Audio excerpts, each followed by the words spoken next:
And some of us, Ken Michaels, for example, spend most of our leisure time just moping. Moping? He thinks I'm moping. Well, who wouldn't mope?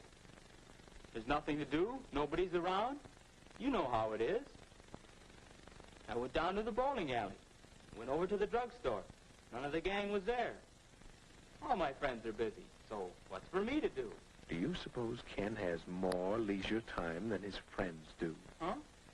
Well, no, I don't have more time. We all spend about the same amount of time in school, and the rest is leisure time. I've got nothing to do but wait for supper. My friends have more things to do. They're lucky. Ken's pretty lucky, too. Listen to that. All right, I'll bite. Why am I lucky? Because you have so much leisure time. Time in which you can do things you enjoy. Time in which you don't have to work. Like this, huh? Is that good? Let me show you a few things. Suppose you had lived 100 years ago. What would you have been like? Take a look. Where? Oh, is that me? Is that what I would have looked like 100 years ago? Well, perhaps. But now, well, let's look back 100 years again and see someone else. Who? Hey, that's my dad. Young man, you get off that bed and get to work. After you clean out the stable, you can build some new steps for the back porch. While I work 72 hours a week, no son of mine is going to loaf. 72 hours? 12 hours a day, 6 days a week. Tomorrow morning, young man, you're going out to get a regular job. You can work too, and earn your keep. Not so good, Ken? Well, let's try another picture. Say about 50 years ago. Oh, hello, son. Well, say, I've got some new pictures for the stereoscope. We'll look at them tonight. Don't forget about your chores. Have them all done by the time I'm through work. And keep the wood box full. Boy, how long will you work, Dad? Why, 10 hours. 10 hours a day, every day except Sunday. 60 hours a week? Boy. Well, Ken, let's take a look at your father's time as it really is today. Hi, Dad. You sure don't work as long hours as they used to. That's right, Ken. It's a wonderful thing to be able to do so much work in so little time. This 40-hour week suits me fine. And some people even work shorter hours nowadays. But by the way, Ken, how'd you like to play a quick round of golf before supper? I think we can work it in. And then later I'd like to shellac that new bookcase I'm making. Well, Ken? Yes, Dad does enjoy his leisure time. And to think that a few years ago, people didn't have nearly so much time to themselves. Yes, we've gained a lot of leisure time in the last century or so. All of us. Wait a minute. All of us? Mother should hear you say that. She's always complaining that she doesn't have enough time. Well, let's see about that. Can you picture your mother as she might have been 50 years ago? I guess so.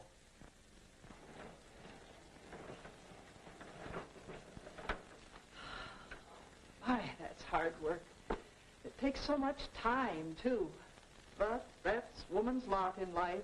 Scrub clothes, carry water, bake bread, feed the chickens, till time to go to bed, and then...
Hi, I've been muted this entire time.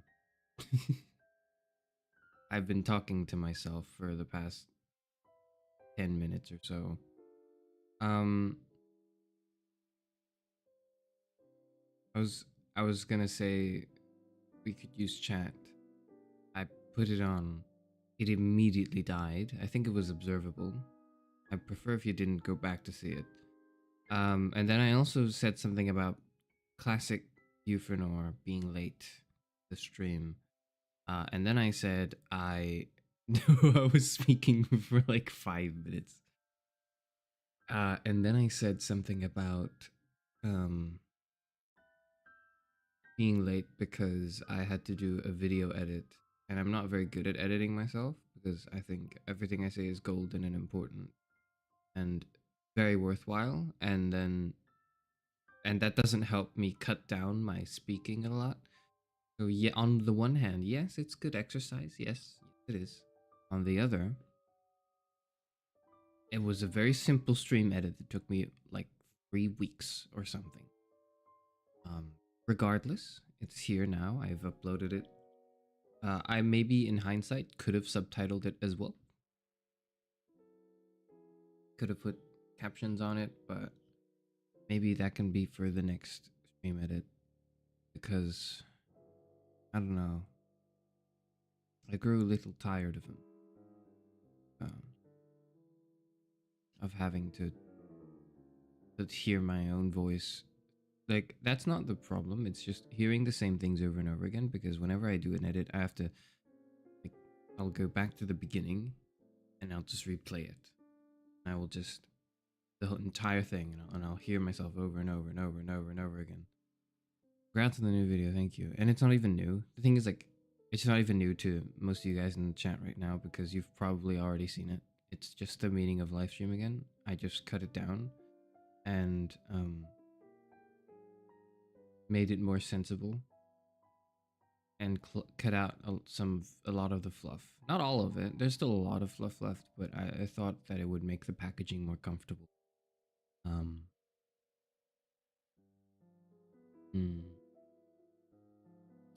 So yesterday I was deciding between reading this, John Dewey, or bell hooks. I was deciding between the two. I was wrestling with the idea. I remember, I think I mentioned on yesterday's stream that I might do something a bit feminist, perhaps. I remember mentioning that I would do a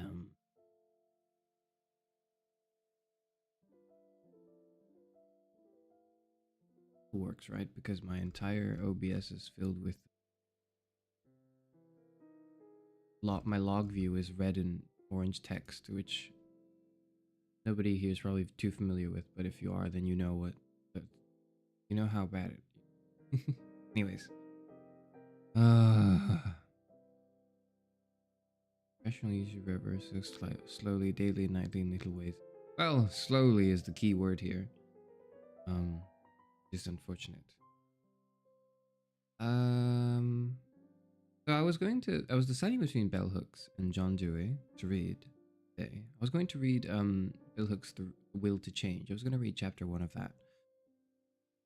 It was between that and this. I ultimately chose to do this first, Pedagogic read, because I gave Will to Change a little bit of a glance through, and I thought that it was a bit too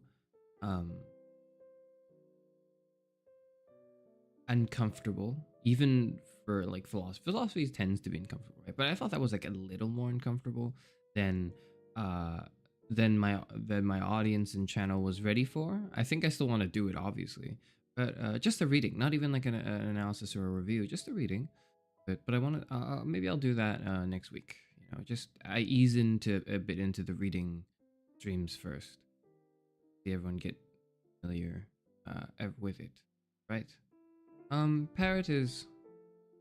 Parrot could read stuff, but maybe I'll save that towards the end. In the meantime, I will just read instead, because it's exercise for me, right? No streams for the rest of this week, though. Why? Because I I am dying. Next week, I will come back and I have already foreshadowed what next week's streams are going to be about with this stream today. And if it's not obvious now, it will be in hindsight. It will be obvious in hindsight what I'm saying, why I'm saying it. So, or why I'm reading what I'm reading today.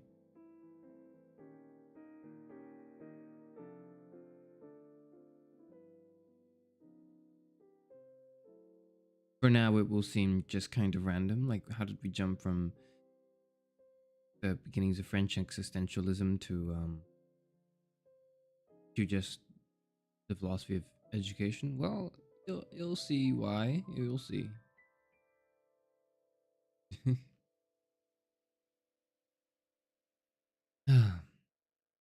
Good to see everyone's in chat. I'm reading it. I'm acknowledging it. I'm responding to it a little less until towards the end, but I'm reading everything. Thank you for being here. Thank you for sticking around. Let's head on to Professor John Dewey's My Pedagogic Creed. There are not that many readings of it on YouTube, I think. It's a rather short article. It's an article that lays out his it's almost structured a little bit like a manifesto. It's him laying out his core tenets for his ideal view of it. Sort of a modern education, as he paints it, I believe. Although he does appeal to quite a traditional sense in some ways, like through the importance of memorization, etc. But he was overall quite a progressive thinker. He is an American philosopher, I think from the last century. Mostly known for his contributions to education. And although a lot of the people who read him really like his stuff, not that many people know him. And so I thought that was interesting because you know, when you go around to see writings of Dewey, overall it's just, this guy's great, we love him, he's cooking. But there's not much buzz around him. There's not as much buzz around him as I think there should be. So is this reading a step in that direction? I don't know. I'm just a lowly small VTuber. But I will say that the void of not that many readings on being on YouTube available. Not that many readings or reviews, but readings even scarcely, and more scarce. Means that I'm swooping in to steal this opportunity to be a librarian for once in my damned life.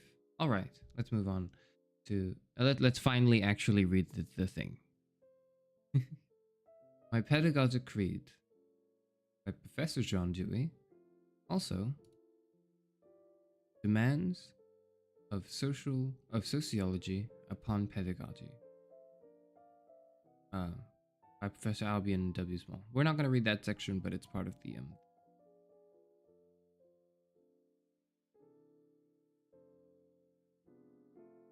Preface.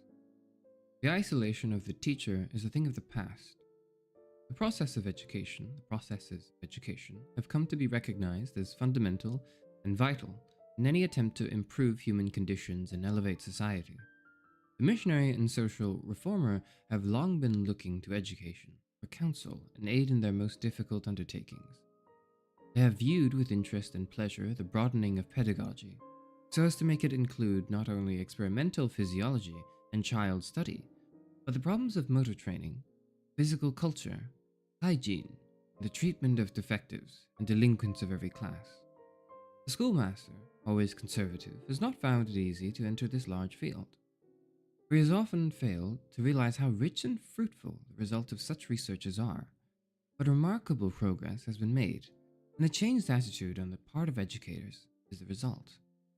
And how could it be otherwise when the oldest and most renowned institutions of learning in the land are giving a conspicuous place to the newer and better pedagogy in their curriculum? Another, and perhaps the latest phase of the educational movement is the conviction that the school is a social institution, that its aims are social, and that its management, discipline, and method of instruction should be dominated by this idea. The mere contemplation of the proposition must be accompanied in the mind of every candid person by a sense of our shortcomings in this respect. The two articles presented herewith seem to set forth this subject in such terms, and to give it such illumination as to make them worthy of wide circulation, not only among the teachers, but the parents of the land. Dr. Dewey's pedagogical creed shows how the concentrated agencies of the school should bring the child to share in the inherited resources of the race. It points out how discipline and method should be influenced to this end. The article by Dr. Small is a trenchant exposition of the principle that education should direct its attention to sociology, and learn what the work of reality demands of the teacher. It is a fresher and better statement than has yet appeared of the old dictum that education should fit the child for his environment. These two articles constitute an excellent textbook in pedagogy for advanced teachers, and if conscientiously studied, our schools will become to be not merely leaders of children, makers of society. Samuel T. Dutton.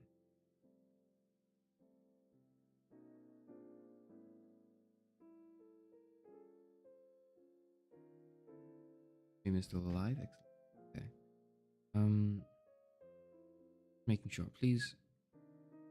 I know it's one of the quiet reading sleep streams, but shout at me if the stream is booked or dying. Difficult for me to see it. Alright. It's a good premise, and perhaps by the premise alone I might just read both. Time allows, I might just read both Pedagogic Creed and the other article by Dr. Small. We'll see.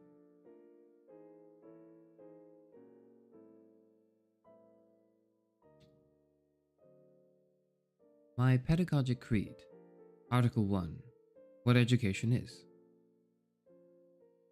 I believe that all education proceeds by the participation of the individual in the social consciousness of the race. This process begins unconsciously, almost at birth, and is continually shaping the individual's powers, saturating his consciousness, forming his habits, training his ideas, and arousing his feelings and emotions. Through this unconscious education, the individual gradually comes to share in the intellectual and moral resources which humanity has succeeded in getting together. He becomes an inheritor of the funded capital of civilization. The most formal and technical education in the world cannot safely depart from this general process. It can only organize it, or differentiate it in some particular direction.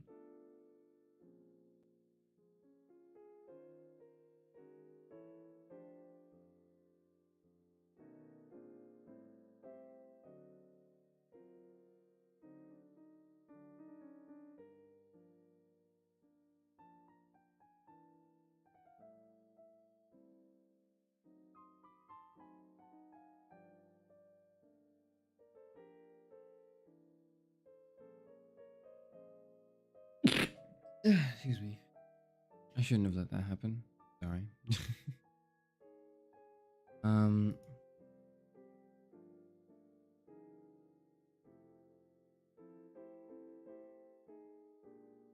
hope I can cut that out. I believe that the only true education comes through the stimulation of the child's powers, by the demands of the social situations in which he finds himself. Through these demands, he is stimulated to act as a member of a unity, to emerge from his original narrowness of action and feeling, and to conceive of himself from the standpoint of the welfare of the group to which he belongs. Through the responses which others make to his own activities, he comes to know what these mean in social terms. The value which they have is reflected back into them. For instance, through the response which is made to the child's instinctive babblings, the child comes to know what those babblings mean. They are transformed into articulate language, and thus the child is introduced into the consolidated wealth of ideas and emotions which are now summed up in language. I believe that this educational process has two sides, one psychological and one sociological, and that neither can be subordinated to the other or neglected without evil results following. Of these two sides, the psychological is the basis. The child's own instincts and powers furnish the material and give the starting point for all education. Save as the efforts of the educator connect with some activity which the child is carrying on of his own initiative independent of the educator, education becomes reduced to a pressure from without. It may indeed give certain external results, but cannot truly be called educative. Without insight into the psychological structure and activities of the individual, the educative process will, therefore, be haphazard and arbitrary. If it chances to coincide with the child's activity, it will get a leverage. If it does not, it will result in friction, or disintegration, or arrest of the child nature. I believe the knowledge of social conditions for the present state of civilization is necessary in order properly to interpret the child's powers. The child has instincts and has his own instincts and tendencies, but we do not know what these mean until we can translate them into their social equivalents. We must be able to carry them back into a social past and see them as the inheritance of previous race activities. We must also be able to project them into the future to see what their outcome and end will be. In the illustration just used, it is the ability to see in the child's babblings the promise and potency of a future social intercourse and conversation which enables one to deal in the proper way with that instinct.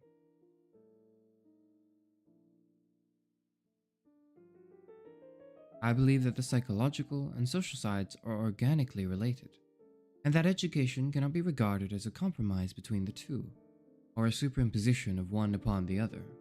We are told that the psychological definition of education is barren and formal, that it gives us only the idea of a development of all the mental powers without giving us any idea of the use which these powers are put. On the other hand, it is urged that the social definition of education, as getting adjusted to civilization, makes of it a forced and external process, and results in subordinating the freedom of the individual to a preconceived social and political status. I believe each of these objections is true, and urged against one side isolated from the other. In order to know what a power really is, we must know what its end, use, or function. And this we cannot know save as we conceive of the individual as active in social relationships. But on the other hand, the only possible adjustment which we can give to the child under existing conditions is that which arises through putting him in complete possession of all his powers.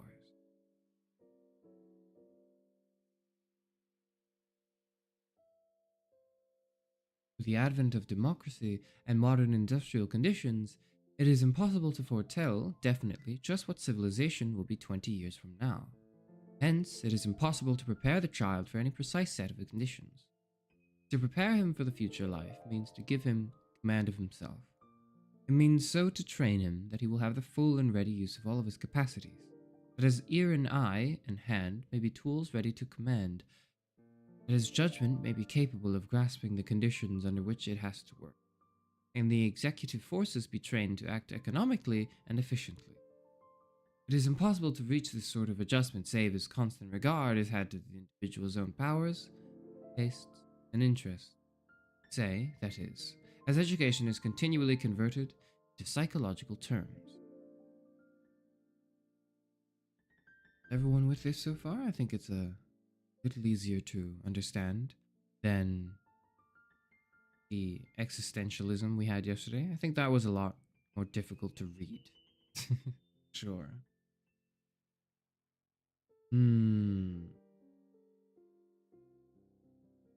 I suppose a bit more context into Dewey. He is an American educator, right? And he very strongly believes in tying, of course, education with the rest of his framework. And one of those things is his strong opinion on democracy, or rather, his advocacy for it. He does believe that democracy is the way forward and the way things should be governed politically. Of course, this is a political take, which is inevitably not going to ever be very popular, though for his time and for his context, he truly believed that democracy was not only the way that his nation would be governed, but the rest of the world would eventually as well. At least that was his view. successful nations and whatnot. Whether you can obviously disagree in some level, on any level, but for now, please just understand that we work with the assumption that he does.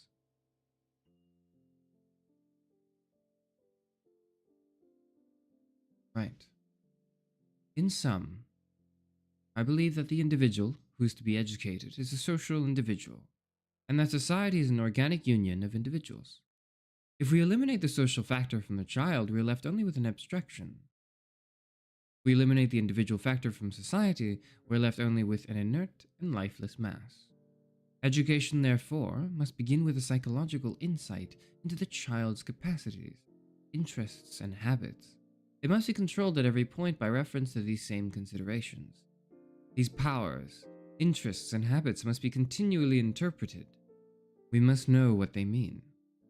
They must be translated into terms of their social equivalents, into terms of what they are capable of in the way of social service.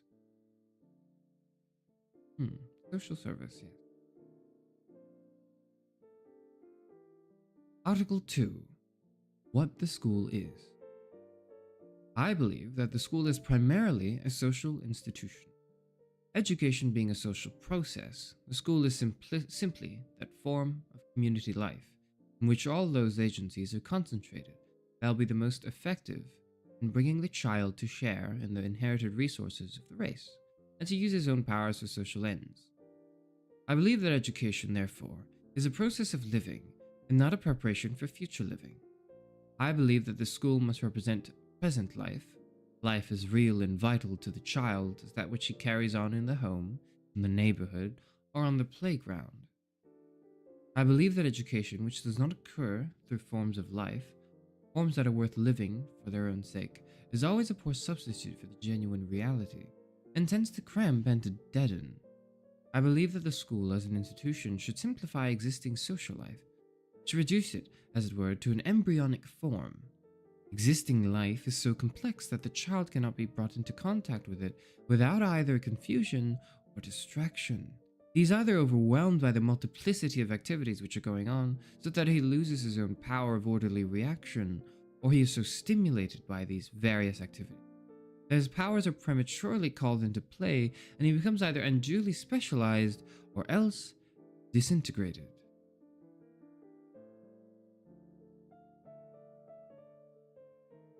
I didn't think we'd talk about the disintegration of children, but here we are.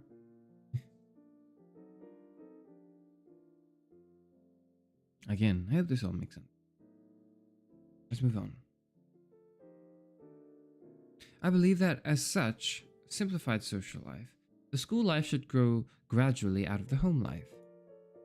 That it should take up and continue the activities with which the child is already familiar in the home. I believe that it should exhibit these activities to the child, and reproduce them in such ways that the child will gradually learn the meaning of them, and be capable of playing his own part in relation to them. I believe that this is a psychological necessity, because it is the only way of securing continuity in the child's growth, the only way of giving a background of past experience to the new ideas given in school. I believe it is also a social necessity, because the home is the form of social life in which the child has been nurtured and in connection with which he has had his moral training. It is the business of the school to deepen and extend his sense of the values bound up in his home life.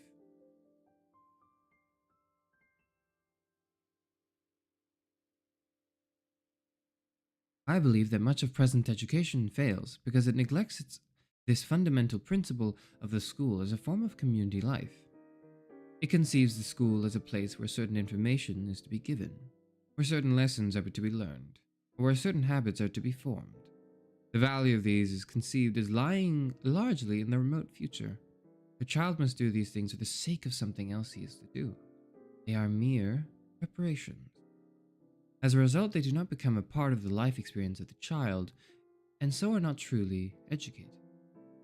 I believe that the moral education centers upon this conception of the school as a mode of social life, that the best and deepest moral training is precisely that which one gets through having to enter into proper relations with others, in a unity of work thought. The present educational systems so far as they destroy or neglect this unity, render it difficult or impossible to get any genuine regular moral training. I believe that the child should be stimulated and controlled in his work through the life of the community. I believe that under existing conditions, far too much of the stimulus and control proceeds from the teacher, because of neglect of the idea of the school as a form of social life. I believe that the teacher's place and work in the school is to be interpreted from this same basis. The teacher is not in the school to impose certain ideas or to form certain habits in the child, but is there as a member of the community to select the influences which shall affect the child and to assist him in properly responding to these influences. I want to pause a bit at this paragraph because I think it's quite interesting. My interpretation of Dewey has been somewhat consistent. Oh, not, I say interpretation, used loosely, of course. I haven't read enough of his works to truly have an interpretation. But from what I understood, the first half of the paragraph is a little confusing, but the second half wraps it up for me. When he says the teacher is not in the school to impose certain ideas or to form certain habits, in my head, I was under the impression that they were not there to form certain habits in the sense of how to respond to them, with the sole exception of perhaps a sense of critical thought, critical thinking, an earnest engagement with the world. I thought that was a habit to form in this framework rather than, I suppose, him categorizing it as something outside of this.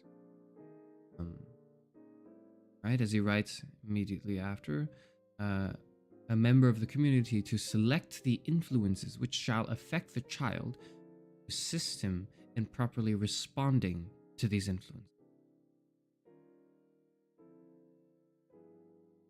So I suppose that the response to these influences is not a certain habit. Interesting. I always thought that yes, of course, every child responds differently to things, but that well, I thought the habits themselves would be responses.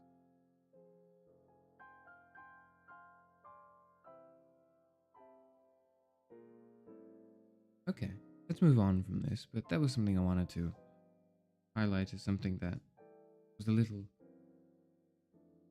not confusing necessarily, but just something I wanted to clarify for myself. I believe that the discipline of the school should proceed from the life of the school as a whole, not directly from the teacher. I believe that the teacher's business is simply to determine, on the basis of a larger experience and riper wisdom, how the discipline of life shall come to the child.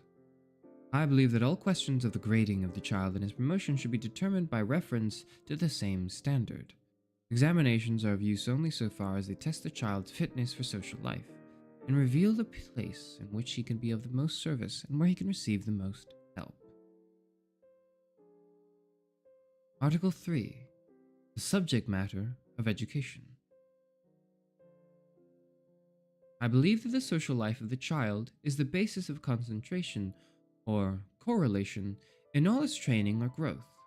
The social life gives the unconscious unity and the background of all of his efforts and of all of his attainments.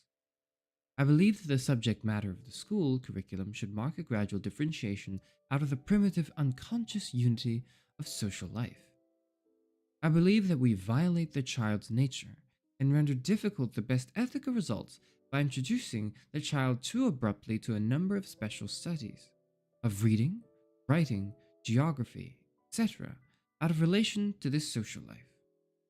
I believe, therefore, that the true center of correlation on the school subjects is not science, nor literature, nor history, nor geography, but the child's own social activities.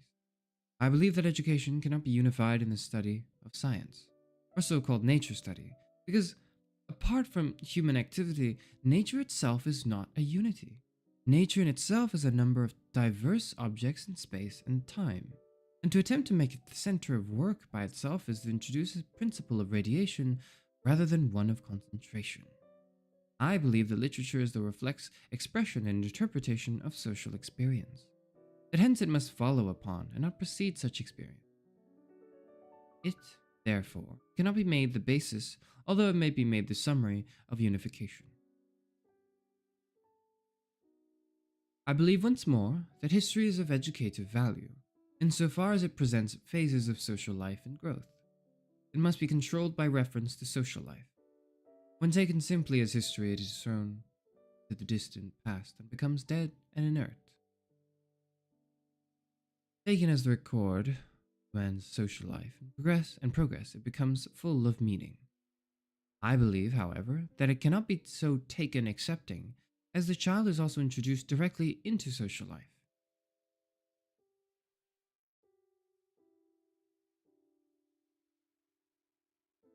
I believe, accordingly, that the primary basis of education is in the child's powers at work along the same general constructive lines as those which have brought civilization into being. I believe that the only way to make the child conscious of his social heritage is to enable him to perform these fundamental types of activity, which makes civilization what it is. I believe, therefore, in the so-called expressive or constructive activities as the center of correlation. I believe that this gives the standard for the place of cooking, sewing, manual training, etc. in the school.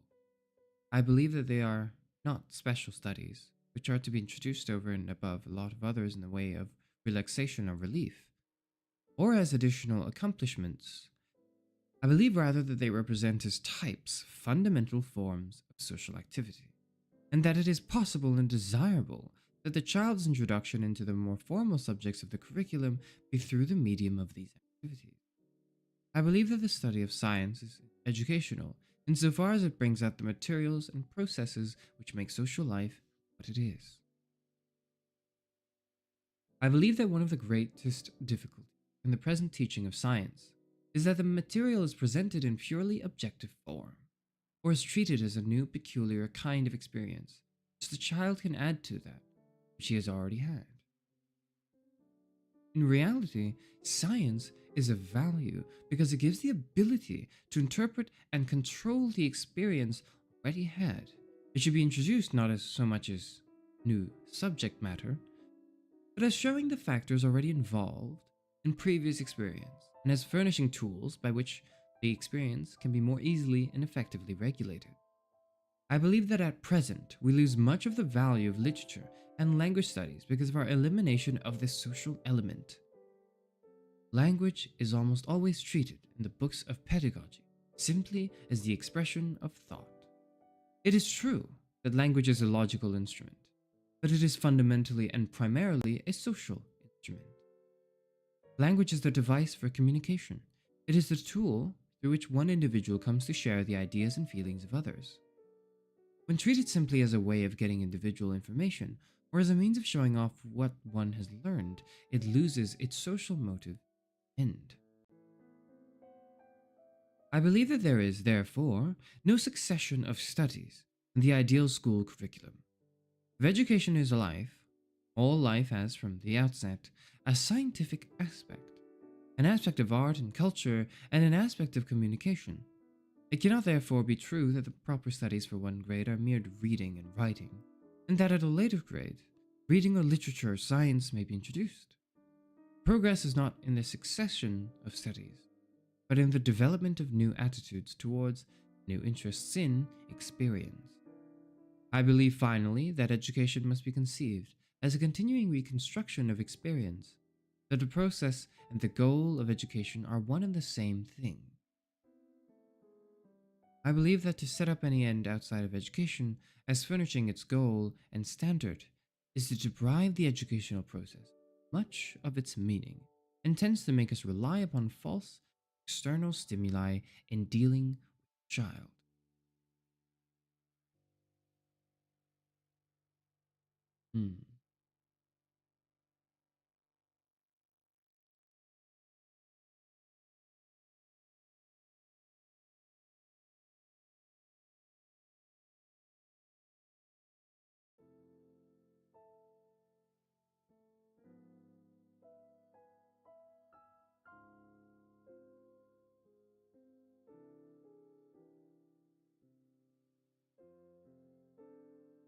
I really like it.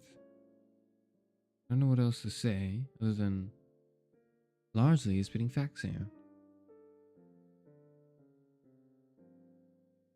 There's still 2 more articles to go. I believe there's an article of 5, so I'll withhold any general comments until the end, but I guess there's article-specific comments here. Yeah, I think it resonates strongly that education is life, and if it is life, then all life has an aspect of science, an aspect of art and culture and communication, many of these things. It's not just mere reading and writing.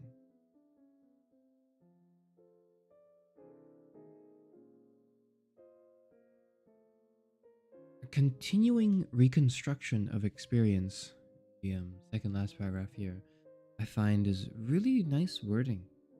Continuing reconstruction of experience. Wow. That's good. Like that. I like that. Article 4. The nature of method.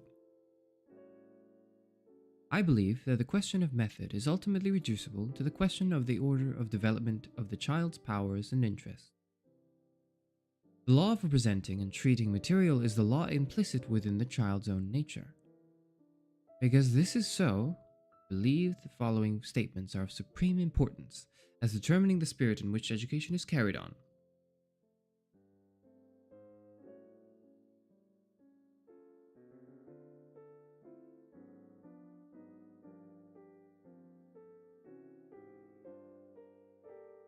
One.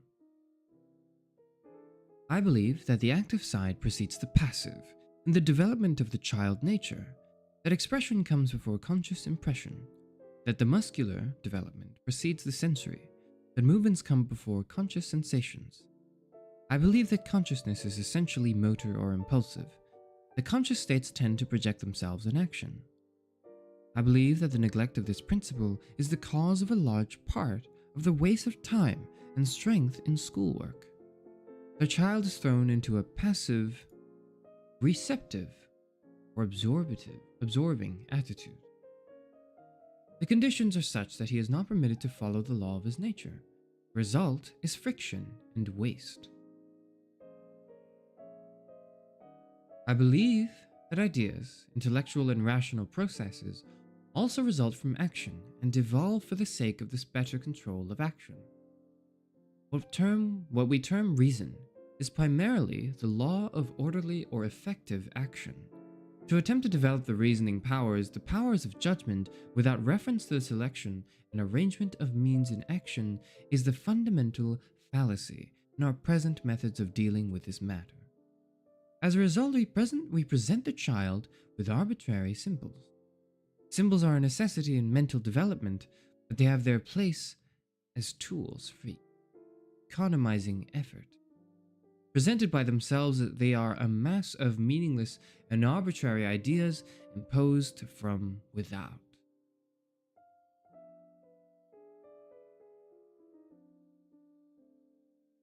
Symbols themselves, mass of ideas.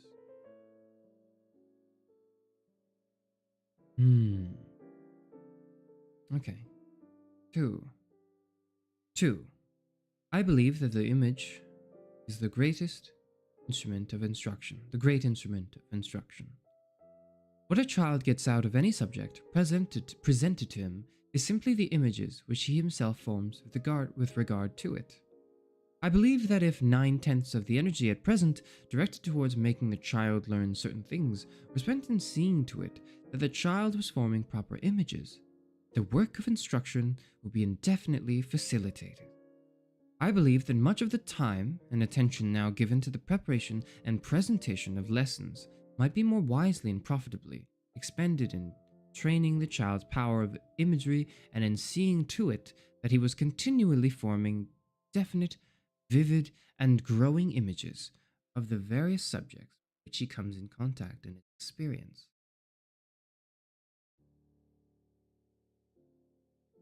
Imagery.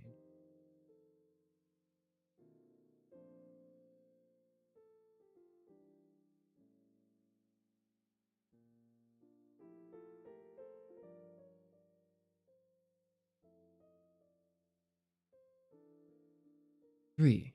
I believe that interests are the signs and symptoms of growing power. I believe that they represent dawning capacities.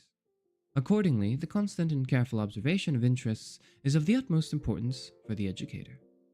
I believe that these interests are to be observed as showing the state of development which the child has reached. I believe that they prophesy the stage upon which he is about to enter. I believe that only through the continual and sympathetic observation of childhood's interests can the adult enter in the child's life and see what it is ready for, and upon what material it could work most readily and fruitfully. I believe that these interests are neither to be humored nor repressed. To repress interest is to substitute the adult for the child, and so to weaken intellectual curiosity and alertness. To suppress initiative, and to deaden interest.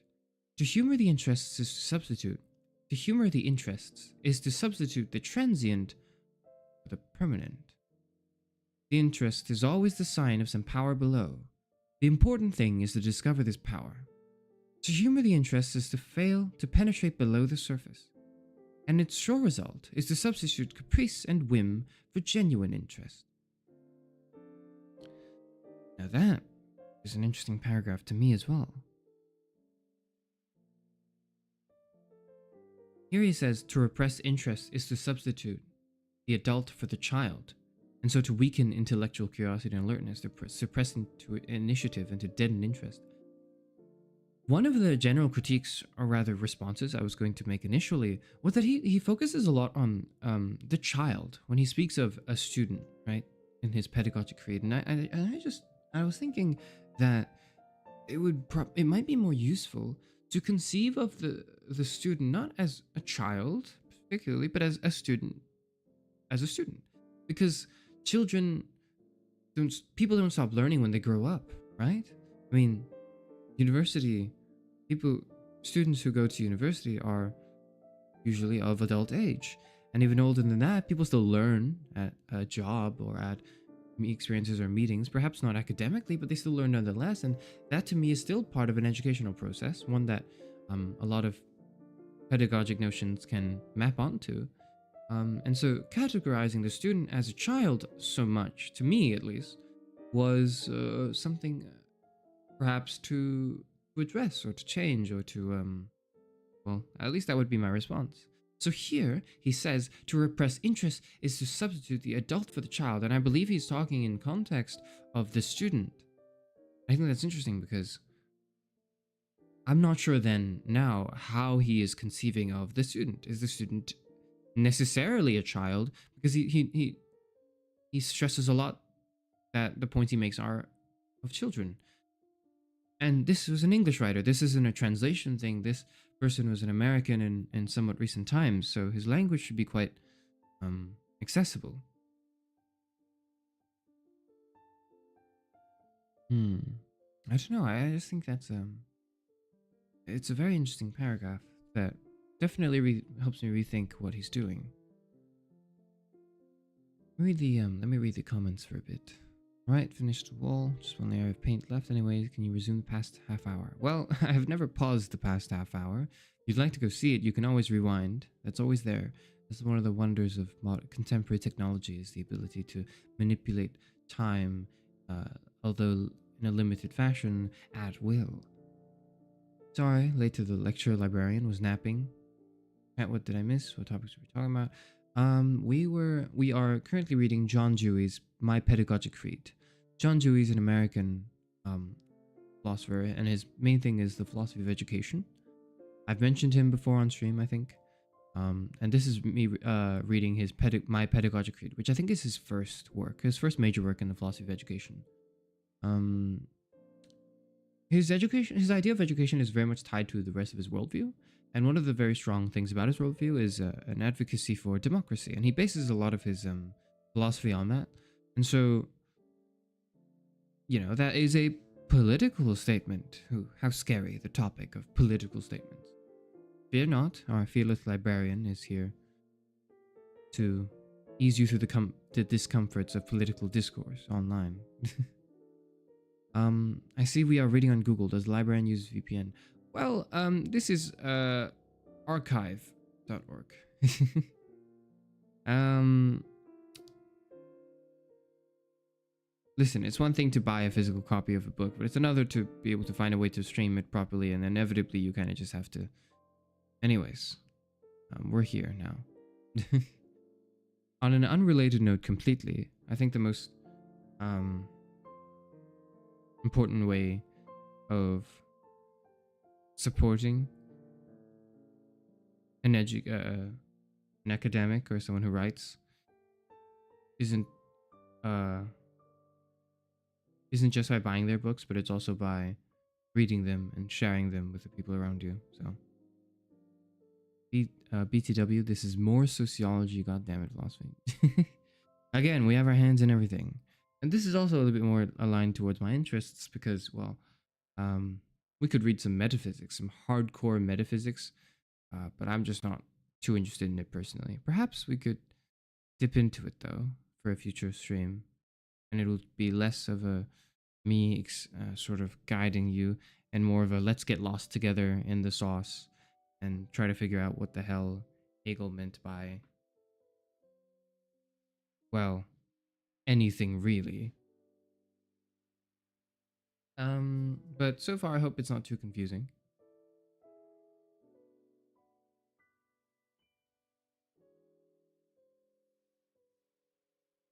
Hydrate, sorry. I hope it's not too confusing so far. I know that I see that there's like less people today than the Kikugo stream. It's fair enough because the Kikugo stream was a novel concept, and now this is just the same thing again. I anticipate that people who might have tuned into the first one out of curiosity probably are not too pressed to tune into this one. And also John Dewey's just less known, but hey, I choose my readings carefully. It's not just from popularity. Is the universal human the hive mind? My brain isn't gonna teach us about the universal human. Well,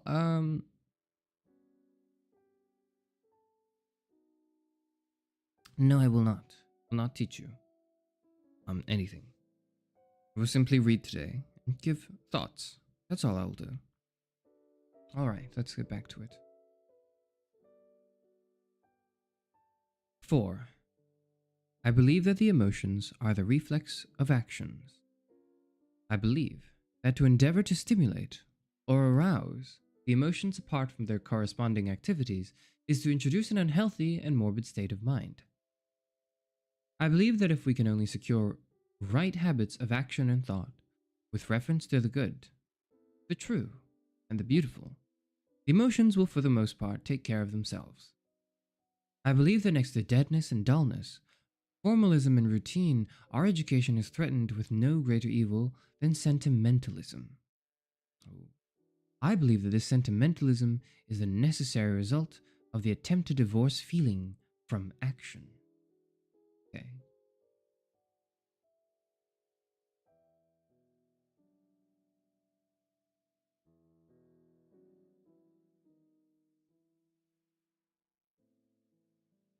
Fascinating, okay.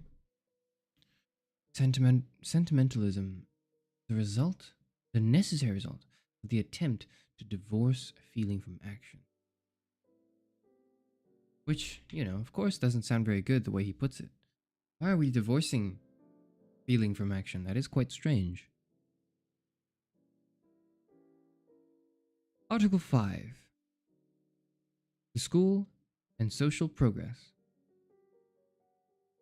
I believe that education is the fundamental method of social progress and reform. I believe that all reforms which rest simply upon the enactment of law, or the threatening of certain penalties, or upon changes in mechanical or outward arrangements are transitory and futile. I believe that education is a regulation of the process of coming to share in the social consciousness, and that the adjustment of individual activity on the basis of this social consciousness is the only sure method of social reconstruction. I believe that this conception has due regard for both the individualistic and socialistic ideals. It is truly individual because it recognizes the formation of a certain character as the only genuine basis of right living. It is socialistic because it recognizes that this right character is not to be formed by merely individual precept, example, or exhortation, but rather by the influence of a certain form of institutional or community life upon the individual, and that the social organism, through the school, as its organ, may determine ethical results. I believe that in the ideal school we have the reconciliation of the individualistic and the institutional ideals. I believe that the community's duty to education is therefore its paramount moral duty. By law and punishment, by social agitation and discussion, society can regulate and form itself in a more or less haphazard and chance way. But through education, society can formulate its own purposes, can organize its own means and resources, and thus shape itself with definiteness and economy in the direction in which it wishes to move. I believe that when society once recognizes the possibilities in this direction, and the obligations which these possibilities impose, it is impossible to conceive of the resources of time, attention, and the money which will be put at the disposal of the educator.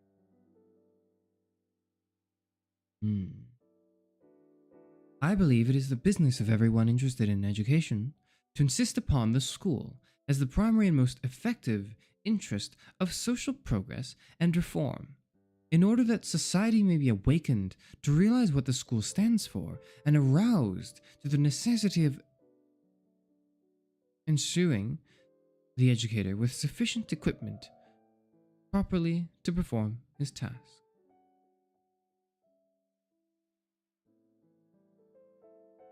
I believe that education thus conceived marks. Sorry, let me read that again. I believe that education thus conceived marks the most perfect and intimate union of science and art conceivable in human experience.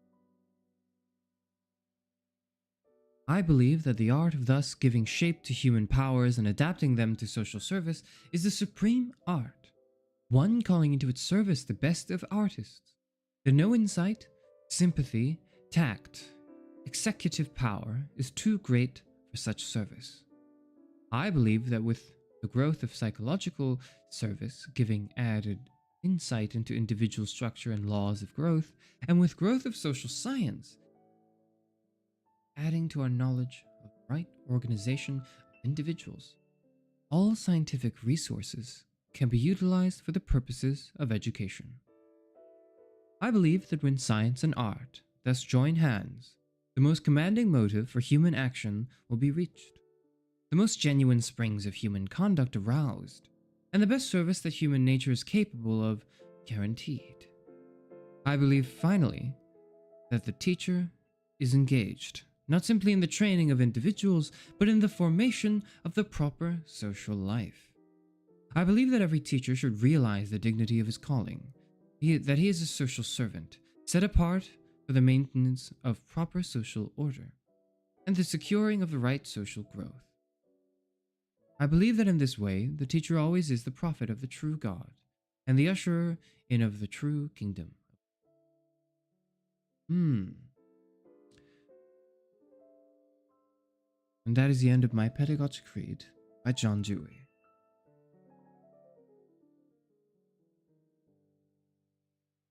Some thoughts initially on Article 5. It's funny, it's interesting that we went through the whole thing, got to the end, and only at the end did I realize that he was a Christian. I didn't know he was religious. I suppose I had a very passing interest and understanding of him, so that's hence why I'm reading him on stream, right? But oh, well, I was going to say I wanted today to be a little different from yesterday. I suppose we've come back to literature read by Christians. I'm sorry. I wasn't aware when I picked the reading, because I didn't give it any reading before. That was the case. I suppose it's not too surprising, given the context and the time he was from, but still, interesting.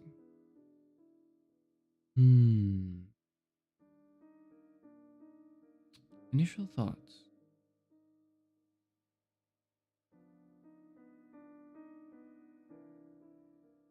he has a sort of poetic, almost prose-like description of the school, of the teacher, which I enjoyed a lot. There weren't so much really particular, powerful, to me at least, points that weren't obvious through intuition, but at the same time, maybe my intuition stems from the works of John Dewey and those he has inspired, who have in turn inspired me. So perhaps, although I wasn't very shocked or surprised in this whole reading, it's because his ideas are already so embedded in my consciousness of thought as well. So I'm curious to see, I don't know, if any of this made sense to you guys. Not a big fan of sociological studies on education, generally end as the pathological one, but loves his Christian men. Yeah, I really, I like his work, but I do think there's more to it. I can kind of see a different angles at play that I think are more interesting, though I think his work is still remarkable in that regard. I swear we won't read Christian men next time. Next stream, I promise we'll read bell hooks. I promise we'll read bell hooks, and then maybe the stream after that we'll read 1984 or something. I need to diversify my readings so that there is no mischaracterization of me as a VTuber streamer. First and last philosopher VTuber, the wise and sagely intelligent and ultimately charismatic and kind Charis Euphranor, last librarian of Alexandria. You know, I hope there is not much mischaracterization there, and I need to work towards that. I understand. But any questions so far? Any thoughts from the reading you guys have? Anyone who's in chat that you would like to share? If not, we can just continue. It is quite, to me at least, not so much twists and turns, and more so just prose-like imagery of an ideal form of education in its broadest strokes, of course. I find it interesting that he emphasizes so much on the school, specifically the school, because I personally, that's where my opinion, I suppose, departures from this. I don't think we should really limit our thoughts, pedagogical systems, to schools and schooling, although, again, this is a product of his time and I'm a product of my own. Oh, is his model of teacher-student the different subject, different teacher model, or more the few-year apprenticeship thing?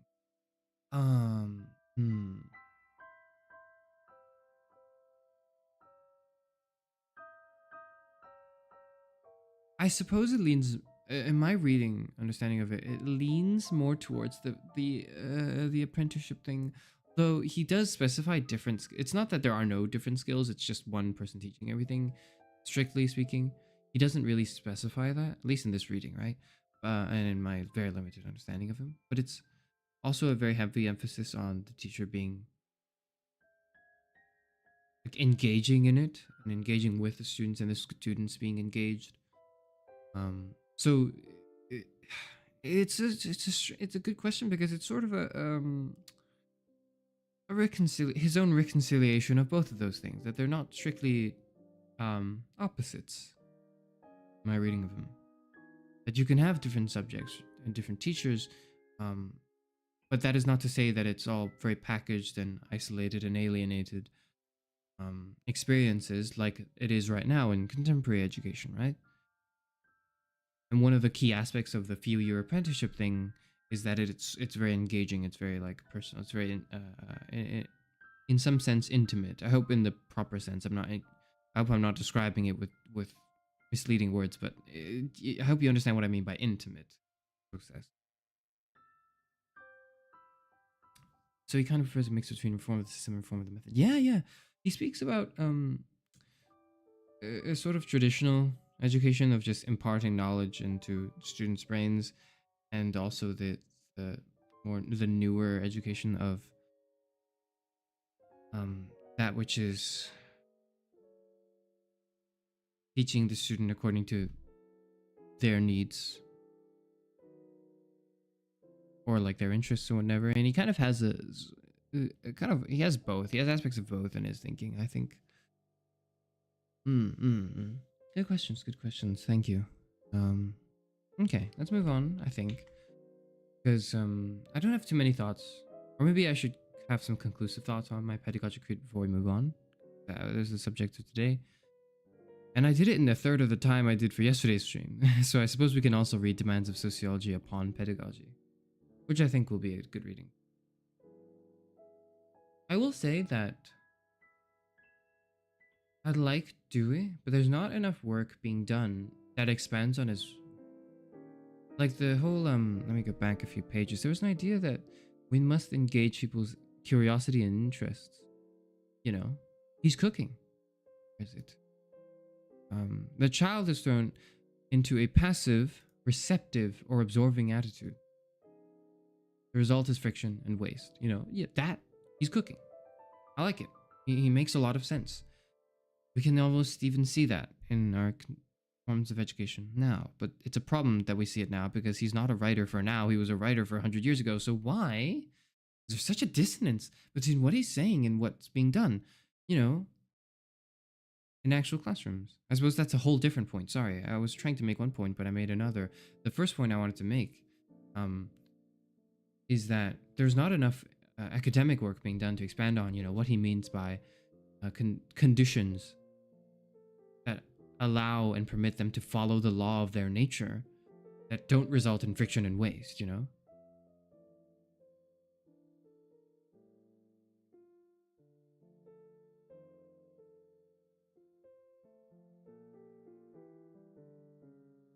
That interests are neither to be humored or repressed. To repress interest is to substitute the adult for the child. And so to weaken intellectual curiosity and alertness, to repress initiative and to deaden interest. Fascinating. But I don't see enough work on how to deal with that. How to not repress their interests. To just merely humor them. To substitute the adult for the child. And so to weaken intellectual curiosity and alertness.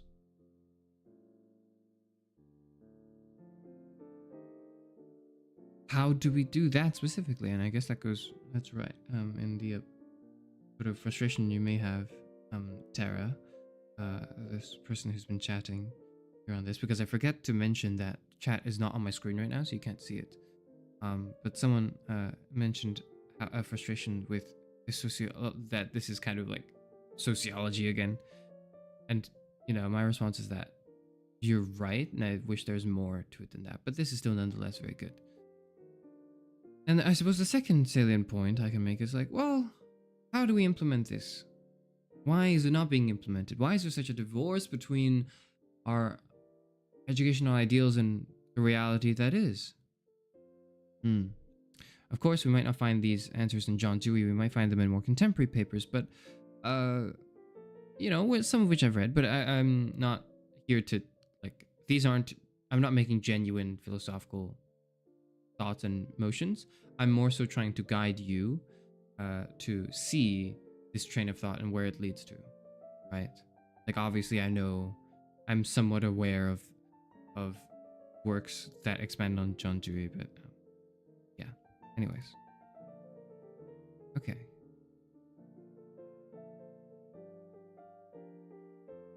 All right.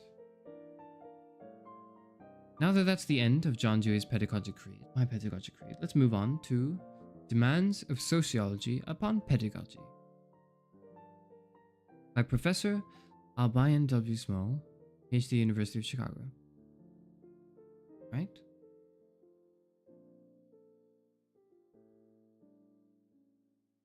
At the risk of seeming to reopen a closed incident of ancient history, this paper will take its departure from some passages in the report of the Committee of 10.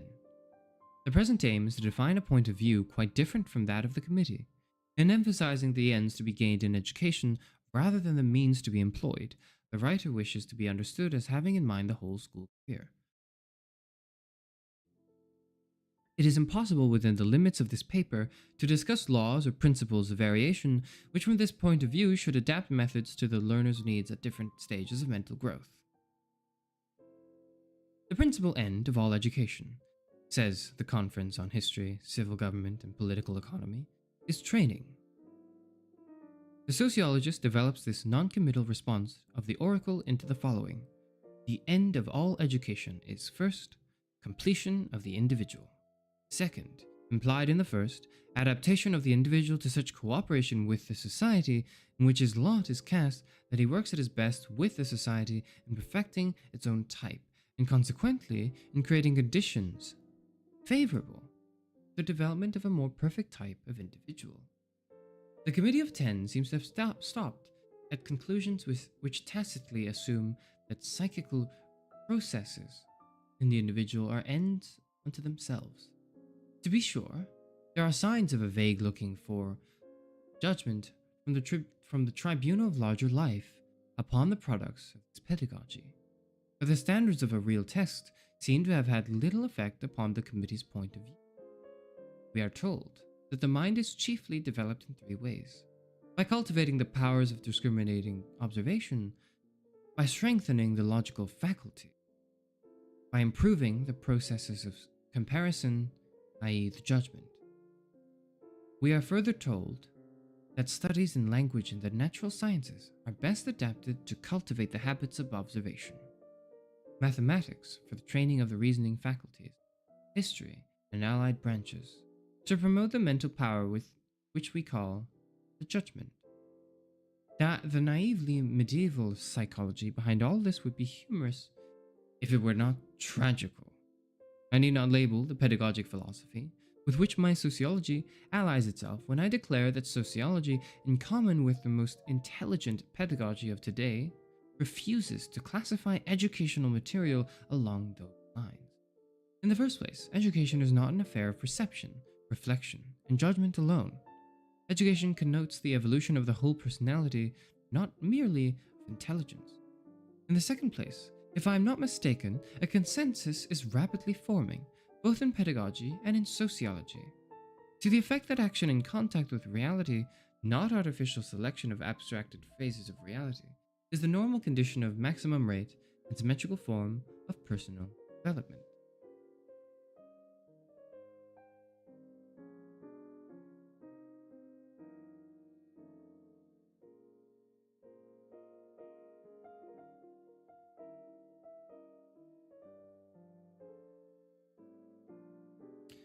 I like how education is so close. Someone said, I like how education is so close to philosophy here, and I assume mostly everywhere studied in the same building, literally. It's so hard to advance.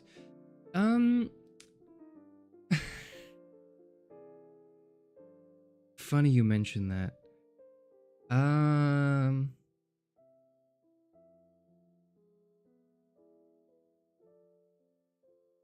How do I respond to that?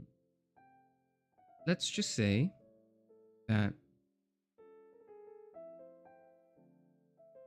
there's a certain level of frustration I have in me because not all institutes put education with philosophy, and wanting to do interdisciplinary studies between those is a little difficult due to bureaucratic bullshit. I don't think I want to say anything more than that, but I can't not say it because it's just in my head all the time, boiling and seething in anger as I do. You can paint me as another soy jack if you must. For anything, but that is like, I'm very annoyed that not all, I think a lot of cases education is close to philosophy, but there are some cases, particularly institutions that are more paper pumping. They tend to not give a shit and isolate things nonsensically. Be that as it may, let's return to our readings and forget my librarian frustrations for a moment. Okay. The Committee of 10 seems to have stopped at conclusions which tacitly assume that psychical process and... Sorry, no, I already read that before. Let me refresh myself.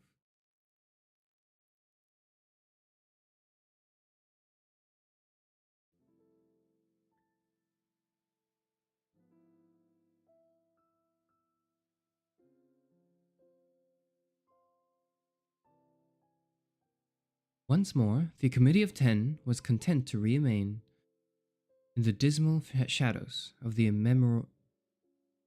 Let me restart, sorry. A little tired. Once more, the Committee of 10 was content to remain in the dismal shadows of the immemorial misconception that disjecta membra of representative knowledge are the sole available resource for educational development. I do not find among the fundamental concepts of the report any distinct recognition of the coherence of the things with which intelligent pedagogy aims to procure personal adaptation. The report presents a classified catalogue of subjects good for study, but there is no apparent conception of the cosmos, of which these subjects are abstracted phases and elements. Nowhere in the report do I find recognition that education, when it is finished, is conscious conformity of individuals to the coherent cosmic reality of which they are parts. Until our pedagogy rests upon a more intelligent cosmic philosophy, and especially upon a more complete synthesis of social philosophy, we can hardly expect curricula to correspond with the essential conditions to which human action must learn to conform. A graduate of a leading Eastern university who is now making an impression upon American pedagogy said recently that when he took his diploma about 10 years ago, history to his mind was a collection of material which he had studied under Professor A. Political economy, another independent body of information which he studied under Professor B. Psychology, another isolated subject which he had studied under Professor C, and so on through the curriculum. Not until 6 or 7 years later after graduation did it dawn upon him that each of these details of representation is an aspect of one reality, which the pedagogy of the college had concealed in making fragments prominent. The most serious consideration about this pedagogical perversion is not that it limits knowledge alone. It distorts the whole attitude of men towards the world. Instead of introducing men to reality, it tricks them into belief that an unorganized procession of pedantic abstractions is reality. Okay, now, male-centric view aside, I think he's cooking here. It makes a lot of sense. This implicit curriculum is nowadays, I think, a bit more accepted as a concept. Definitely, of course, partly due to this paper, I believe. But there's such a disconnect between the subjects and the things we learn about, and how the implicit curriculum within that the Institute is trying to impart within us, this the pedagogy that it is imbuing. In some cases, a public pedagogy.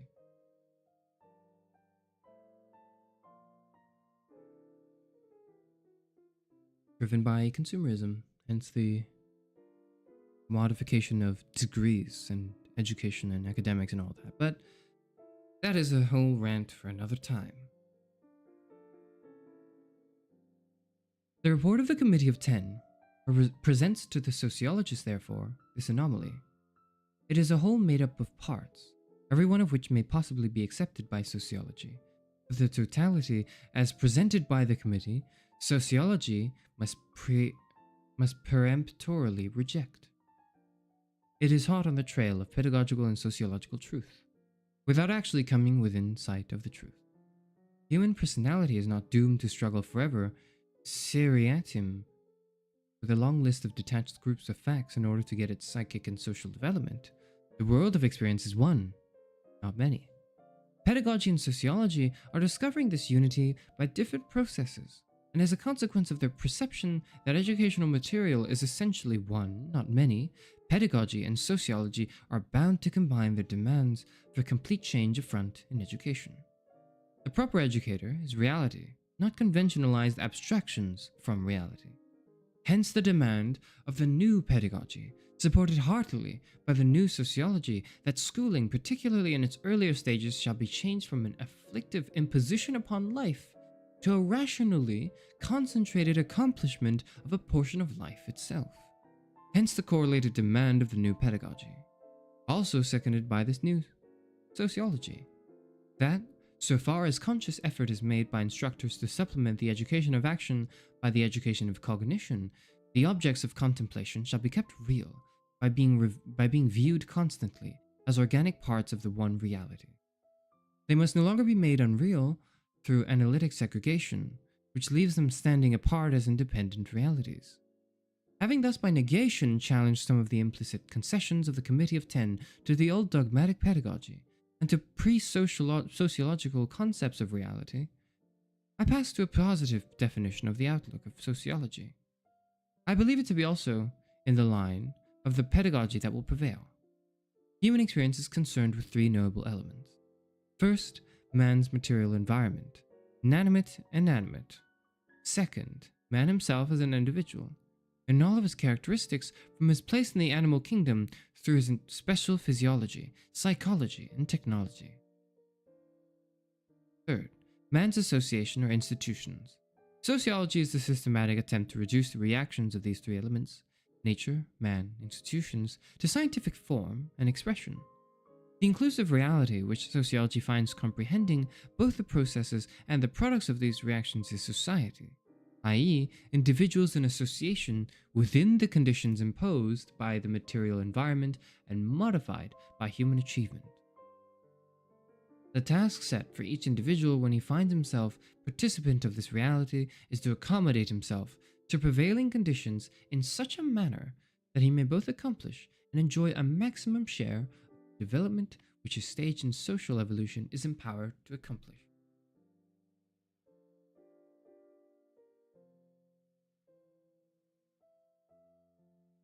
We heard C talk and read about the problem. Sorry, I'm going to read some chats now.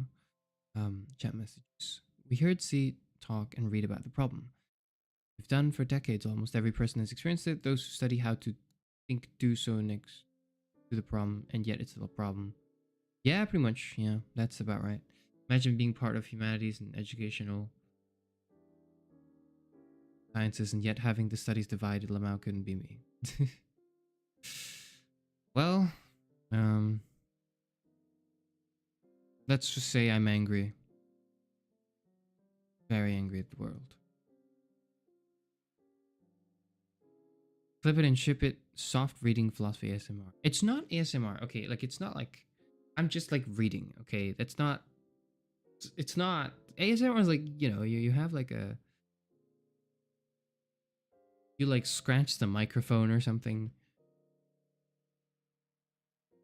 And it's like really intimate, and it's like.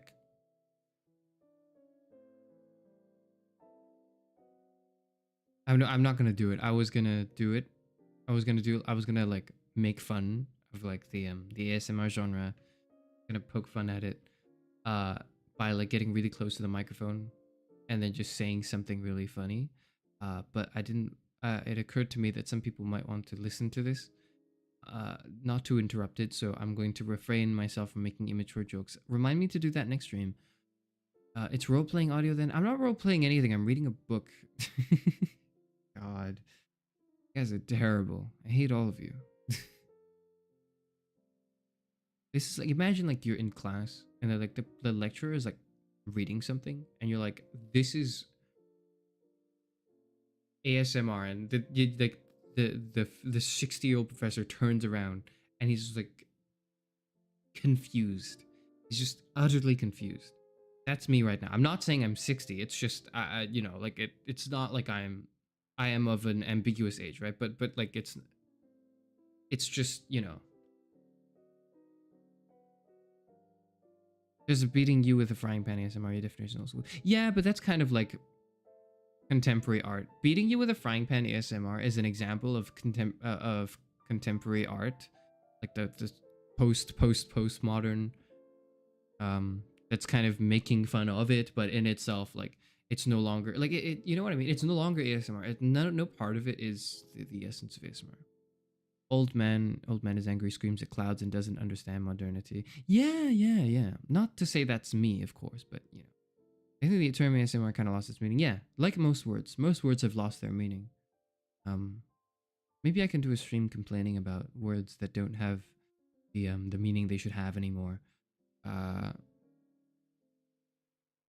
But it's like, anyways, regardless, it's like it's not soft reading. All right, it's not soft. I'm reading it the way I would read, like the way I read like a book, because I'm not gonna read a book and then yell it. I don't think that would make much sense. I'm not gonna like start slamming the table and complaining when I'm reading a book. I'll do that in my rant streams. You might have heard them. But all right, I'm gonna stop trying to justify myself to like to you guys waging psychological warfare on me in my stream. All right, I'm gonna continue. God, where was I? Okay.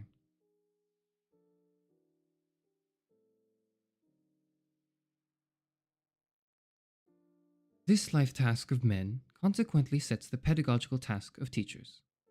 Okay, I think at this point, he is a little on the nose of like men. You know, he's a little. I could kind of forgive old writing for just saying men as a substitute for like humanity or people. And teaching is actually quite predominantly, I believe, gendered, or not gendered. Sorry, it's like there's a gender skew of like I think most teachers are women, or more. There are a lot more women teachers than men teachers, and kind of weird in that aspect. Maybe my stats aren't updated, but this is kind of like a little concerning. Guys, don't worry. I'll read bell hook. Okay, whenever you hear like me reading in the literature just men to denote people in a way that's very clearly a product of, you know, masculine patriarchy, just bear in mind I'll read bell hooks next. Okay, I will. All right. This life task of men consequently sets the pedagogical task of teachers. The prime problem of education, as the sociologist views it, is how to promote adaptation of the individual to the conditions, natural and artificial, within which individuals live and move, and have their being. It would not be in point to discuss here the relative place of action and cognition in progress towards this end. That belongs to pedagogical technology. I assume that both action and cognition are unchallenged means of modern pedagogy. With their proportions and with the appropriate sequence at different stages of culture, sociology is not directly concerned. Sociology has no tolerance, however, for the pedantry that persists in carpeting together educational courses out of subjects, which are supposed to exercise first the perceptive faculty, then the memory, then the language faculty, then the logical faculty, etc., etc., etc. On the contrary, every represented contact of a person with a portion of reality sooner or later calls into exercise every mental power of that person, probably in a more rational order and proportion that can be produced by an artificial process. Ooh. Okay. Our business as teachers is primarily therefore not to train particular mental powers, but to select points of contact between learning minds and the reality that is to be learned. The mind's own autonomy will look out for the appropriate series of subjective mental processes. In the second place, our business as teachers is to bring these perceptive contacts of pupils' minds with points of objective reality into true association with all the remainder of objective reality. I.e., we should help pupils first to see things, and second, to see things together as they actually exist in reality. In other words, the demand of sociology upon pedagogy is that it shall stop wet nursing orphan mental faculties, and find out how to bring persons into touch with what objectively is as it is. The mind itself will do the rest. In pursuance of this demand, sociology necessarily becomes an active partisan upon one of the pedagogical doctrines over which educators are divided. Viz. Sociology denies that the rational center for the concentration of studies is any science or group of sciences. The rational center is the student himself. Personal adaptation to life means the given person's organization of his contacts with reality. In other words, pedagogy should be the science of assisting youth to organize their contacts with reality. And by this I mean to organize these contacts with reality by both thought and action, and for both thought and action.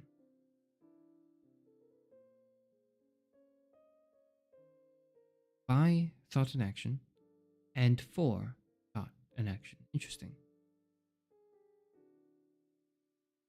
Pedagogy should be the science of assisting youth to organize their contacts with reality. It's interesting. the sentence.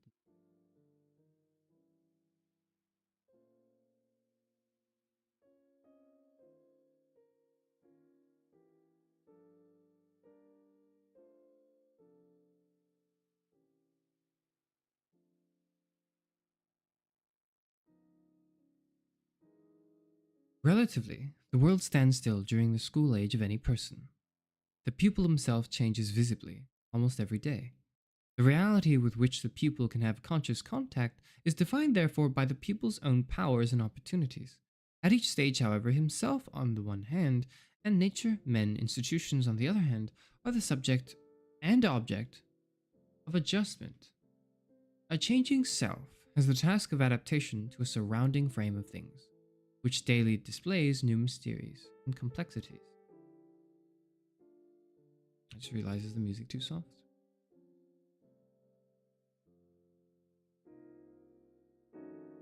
It's actually not too soft. That's good. Right? The teacher's task is to help the individual understand this environment, of which the pupil for a long time seems to himself to be the center. It is the teacher's business to help the pupil understand this whole environment as it is related to himself.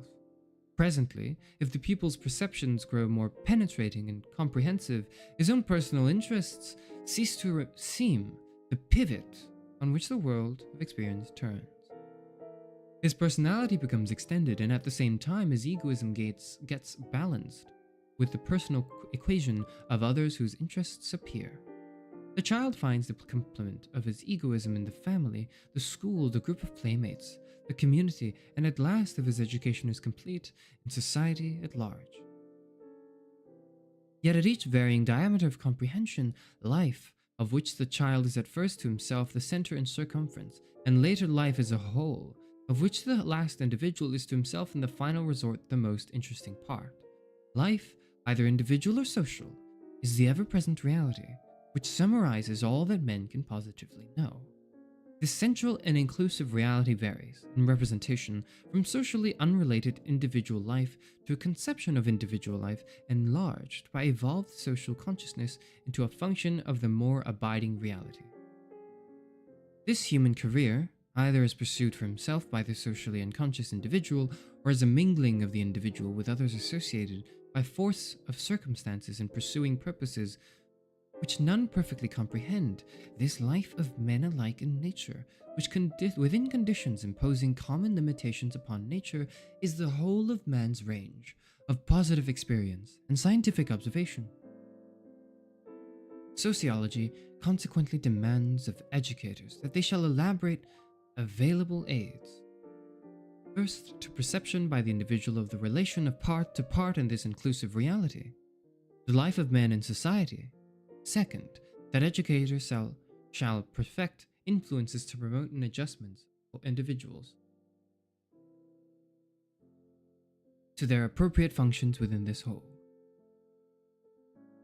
The part of the problem which I have at present in mind is the proper direction and organization of the pupil's perceptions. So far as the subject matter of sociology is concerned, everything knowable and worth knowing is a fact, or relation helping to making up this complexity which we call society or social life. Now that is the most the hottest take in this thing so far, mainly because I have been trained as a philosopher, and everything knowable and worth knowing is a fact or a relation helping to make up this complexity is not controversial on any means, other than a philosophical one. And in a philosophical sense, it is quite an assertment. It's definitely an assertion that could be very easily challenged by many different angles, but we're not here to do that. We're here to just read and appreciate. The important claim of sociology in this connection is that this reality, like poverty, we have always with us. This reality as a connected whole, related to the pupil, is always the natural and rational means of education. A sequence of studies, in the sense that the pupil is to be enjoined from intelligent contact with portions of reality until other portions have had their turn, is a monstrous perversion, conditions of education. All reality, the whole plexus of social life, is continually confronting the pupil. No subject abstracted from this actual whole is voracious to the pupil unless he is permitted to see it as a part of the whole. It is a misconstruction of reality to think and accordingly to act as though one kind of knowledge belongs to one age and another to another. Banger sentence. True. One kind of knowledge does not just belong to one age and another to another. Of course, absolutely. The whole vast mystery of life and all its processes and conditions confronts the child as really as it does the sage. Ooh. I like that. I like that too. It's a banger, right? It is the business of the educator to help the child interpret the part by the whole. Education from the beginning should be initiation into science, language, philosophy, art, and political action in the largest sense. When we shall have adopted a thoroughly rational pedagogy, the child will begin to learn everything the moment he begins to learn anything. Am I demanding a pedagogy which presupposes one philosopher as teacher and another as pupil? Certainly. Every teacher ought to be a philosopher.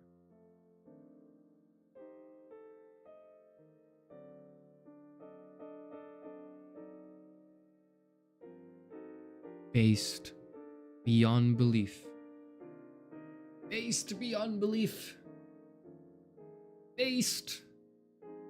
Oh, he's so based.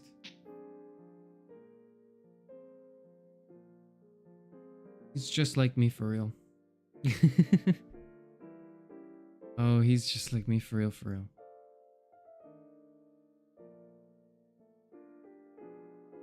Oh man. Oh. Yep. Every teacher ought to be a philosopher. Yep. Absolutely. Absolutely. Absolutely. But not in a gatekeepy sense, right? Not in the sense that you can't be a teacher if you're not, but more so if you are a teacher, I think you should be trained on some level to also be a philosopher. But obviously how that can be done is difficult. This is subject of greater work, but, based. Anyways. Every child already is one till conventionality spoils him. More than that, he is also scientist, poet, and artist in embryo, and would mature in all these characters if we did not stunt him with our bungling. I would revive Rousseau's cry, return to nature, but in a sense of which Rousseau never dreamed. Not nature in the burlesque of our ignorant preconceptions, but nature scientifically explored. Nature, the universal law of which is to own the sway of rational mind. I am not asserting that grammar and geometry and geography and geology and history and economics and psychology and ethics and as such should be taught in the nursery. I'm asserting that in the cradle the child begins to be in contact with that nature and society of which all of these are phrases and products and reports. Sociology demands for the child from the cradle to his second childhood opportunities for such frank contact with life that its various aspects will confide to him their mystery and its real relations with the other elements of life. Sociology demands of the tutors and governors who lead the child through the formal part of education that they shall pilot Wilhelm Meister so discreetly through its years of apprenticeship that he shall learn that his world, at the smallest expense, and with least cause for regret both to others and to himself, whether this citizen of the world shall ever learn to construe life in terms of the conventional sciences is an entirely secondary matter. The main thing is that, from the beginning, he shall learn to know himself and his world truly, so far as he knows it all, in all essential relations. This involves the learning of such sciences as he does acquire in the character of excerpts from the whole book of knowledge, not as self-sufficient knowledge. I repeat that sociology values subjects of study for reasons quite different from those traditionally alleged. Physical, biological, and social science with the products of human thought deposited in literature are worthy of study not because they are tonics for various kinds of mental impotence, but because they are, and only insofar as they are, revealers of man himself and of the life of which he is both creator and creature.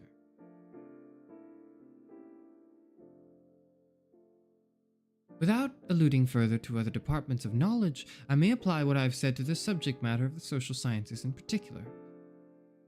Sociology demands with equal confidence, first, that for everybody the study of society shall begin with the nursing bottle, and continue so long as social relations continue. Second, that for most people the study of sociology shall never begin at all.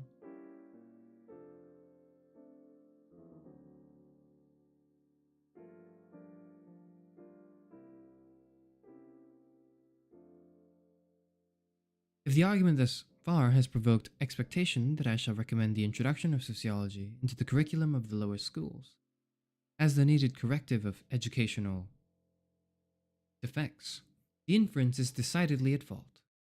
Only exceptional pupils should study sociology earlier than their senior year in college. And probably these few would do better to defer the study till after taking the bachelor's degree. Okay.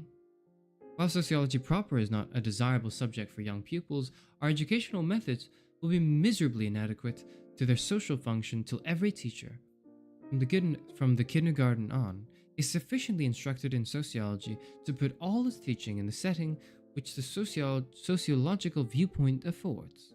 This implies, of course, that the function of education must one day be taken so seriously that only men and women who have more than the bachelor's preparation will be entrusted with direction. It's been like 30 pages. It's 30. I don't know. Okay, I don't know how many pages since this article, I think. But he finally, he says the first men and women here, which is just a little interesting. It almost reads like he was writing to this part and he was like, I forgot to say and women is all. Crap. Okay, let me do that now here. Which is I think for other things more excusable, but for a profession like teaching, come on, it's such a whatever. Alright. The study of society, which we may reasonably demand in our schools and colleges today, must and should be chiefly in connection with the subjects physiography, political geography, anthropology, ethnology, history, civics, and economics. The sociological demand with reference to these subjects is that instruction in them shall be rationalized in the same way that the teaching of geography has been reformed during my recollection. I was not the boy who spent his first week in algebra trying to figure out the value of z, but my most lasting recollections of the study of geography cluster around some Kabbalistic representations of the plane of the ecliptic.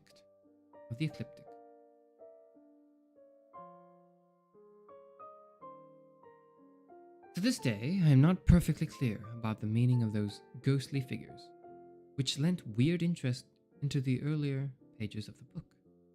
They produce in my youthful mind vague conceptions of uncanny gyrations among celestial bodies, presumed by the author to be the proper medium for introducing youth to a knowledge of the Earth's surface.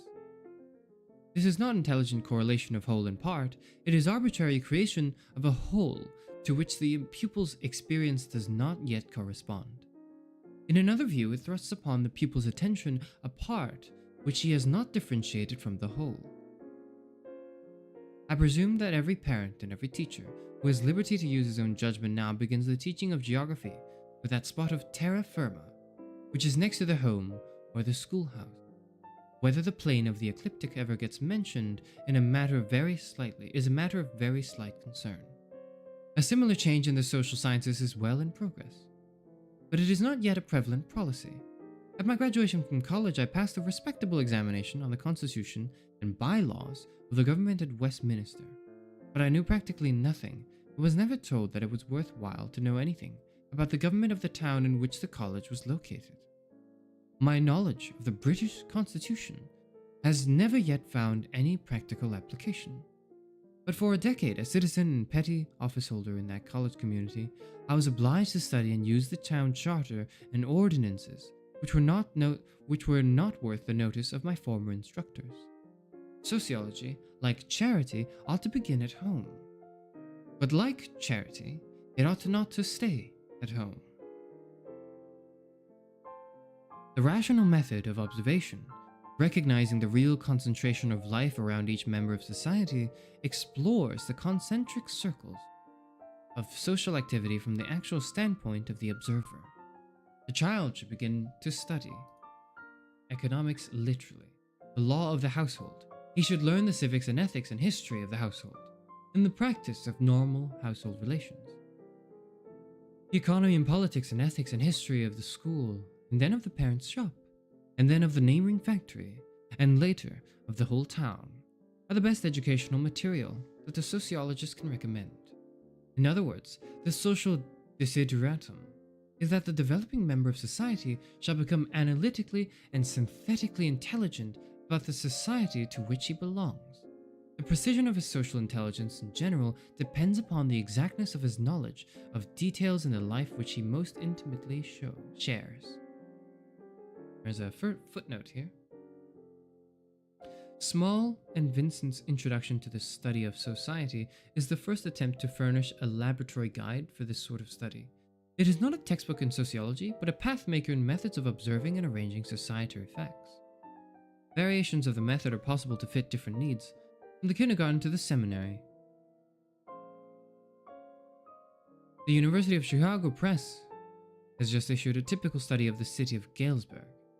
Upon this plan, an adaptation of the method of Schaeffel by Mr. A.W. Dune, such work can neither displace nor be displaced by another kind of work upon societary material, as represented, for example, by two recent textbooks on sociology, Gidding's Principles of Sociology and Fairbank's Introduction to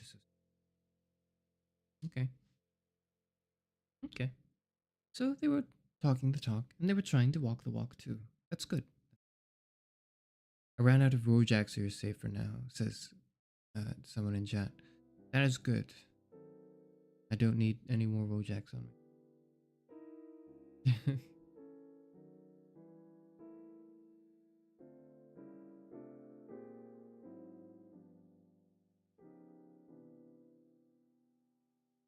Observation of the structure, functions, and forces of life in one's own community is the normal beginning of true and large social intelligence and action.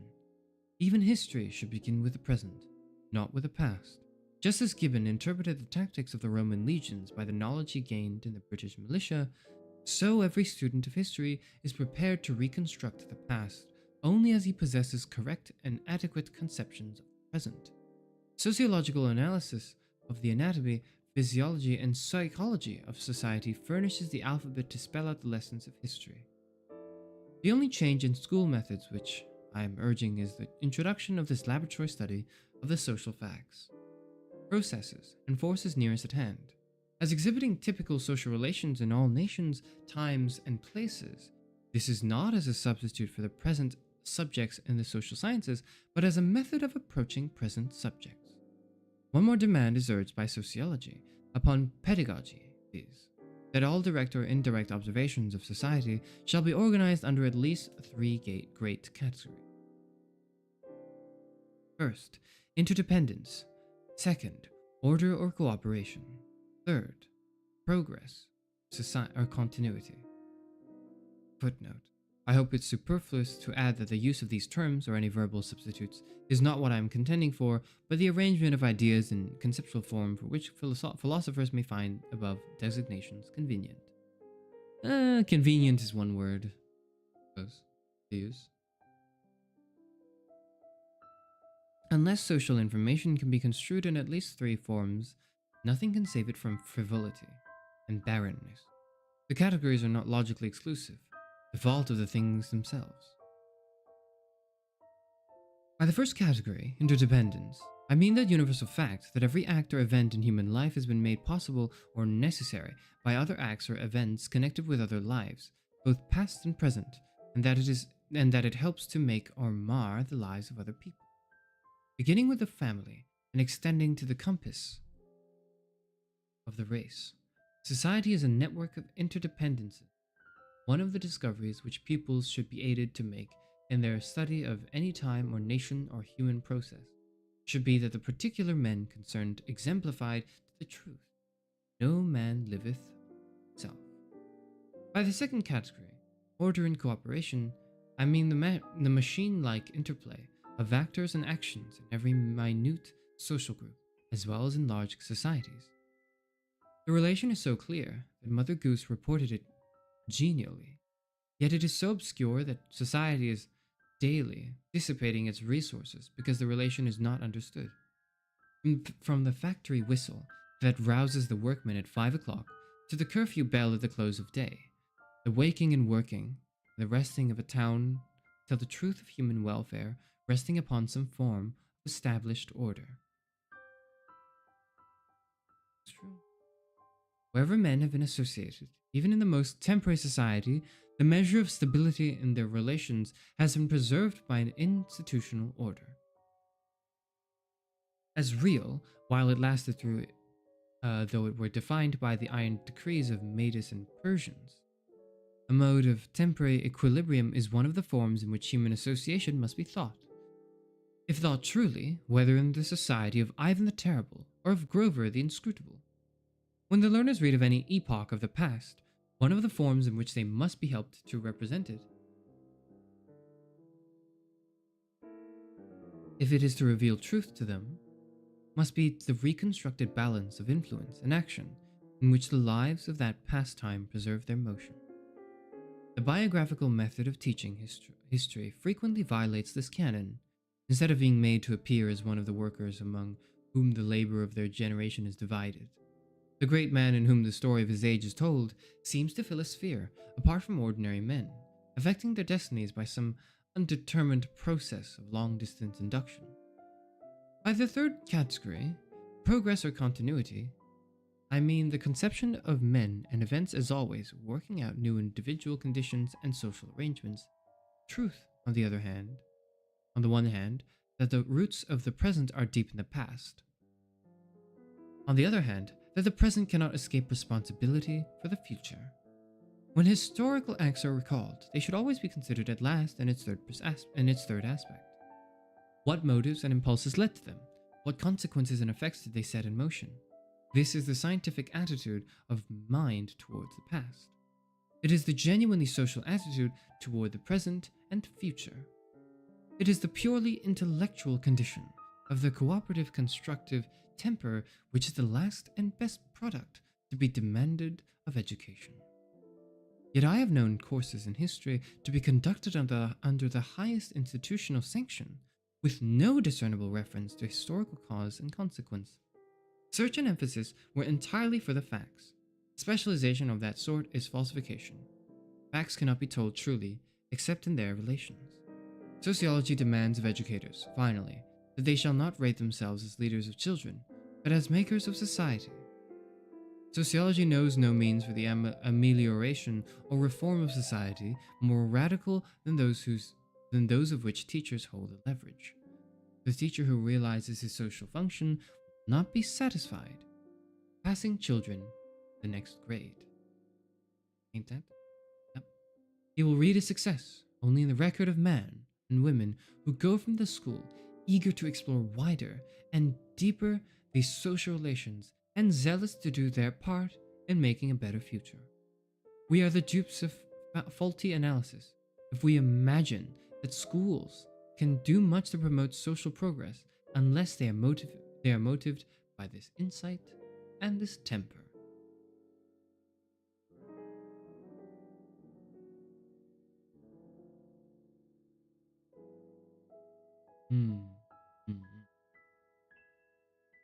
Good, I liked the bit there. I think the middle kind of dragged on, personally. I think I was like, yeah, I get it. I get your points. I get the whole idea, but kept kind of like repeating stuff a little bit. But nonetheless, it was very good. And you know, I am one to speak on repeating oneself because I do that all the time. Too much. But good. Today's readings have been a bit more chill, a bit less, to me at least, compelling and intense as yesterday's ones, but today's was still very good nonetheless, and I appreciated both. Personally, I think Dewey was more concise with his points. Although, I'm so sorry. What's his?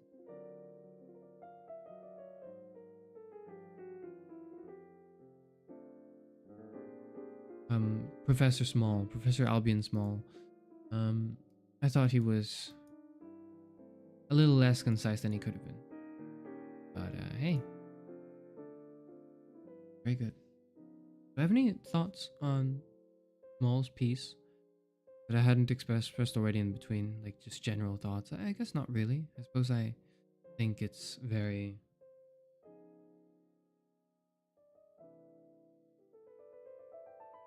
I think it's really good, and I think this is also something to observe a little less in Dewey and a bit more in Small, is that his perspective does kind of stem from an American. It seems very American in that they are very fortunate circumstances of people who, for example, he mentions, oh, do you want to learn about the economy? You must learn. You should learn about it in your life, and you should visit your parents' shop or the factory nearby. And not everyone has those opportunities. And so while I believe that is, that's legit what he's saying, he's not considering those who are less well off, less fortunate, who may not be able to engage in education at this level, who simply do not have the resources. And resources are always a strain, right? The solution is always, yes, let's fund education. That's always the go-to obvious answer. I will never disagree with that. It's so obvious. But, let's move beyond that, shall we? And delve deeper, since this is not just an overview of education and not even the sociology of education that we are engaging in, but the philosophy of education, right? How do we achieve what we want to achieve in education, even with budgetary and economic constraints due to the nature of the economy and the world and society and public pedagogy as it stands right now? It's a vicious cycle. There's not much demand for education, so it sucks more. Because it sucks more, there's less demand for it, and it kind of keeps going and going and going and going and going until it becomes paper pumping machines, institutions, or degree machines. You're going in to buy a degree. Why is that? How awful is this? How much has it failed? It's horrible. What do you guys think? Let's see. Paper is less poetic literary than Soren's, partially due to other being a response to some book, but it's interesting how it is more easy to understand yet also easier to gloss over. I think, yeah, it is. I think part of it is because Soren's book / excerpt is a response to literary prose. He himself is a poet, and also on the other hand, it was quite old, and of his time, it was just like text in his time, in Kikugo's time, was just written that way, or it was common to be somewhat written that way. Whereas this is a bit more contemporary, a bit more modern. And so it being more interesting to, it being easier to understand is because it's like the language it uses is closer to the ones we use in conversation, perhaps. But it also speaks to points that are closer to us than Kikugo does, because Kikugo lived in a different time and he was speaking of his time, whereas this paper today is speaking on the state of education and what we can do to improve it, responding to the current state. And that is closer to us than Kikugo is. I think that, feeds into why it's both easier to understand and yet also a little easier to gloss over. Kellogg, the cereal brand, he cooked it. Well, I don't know what you meant by Kellogg, but he cooked. I think they were kind of cooking.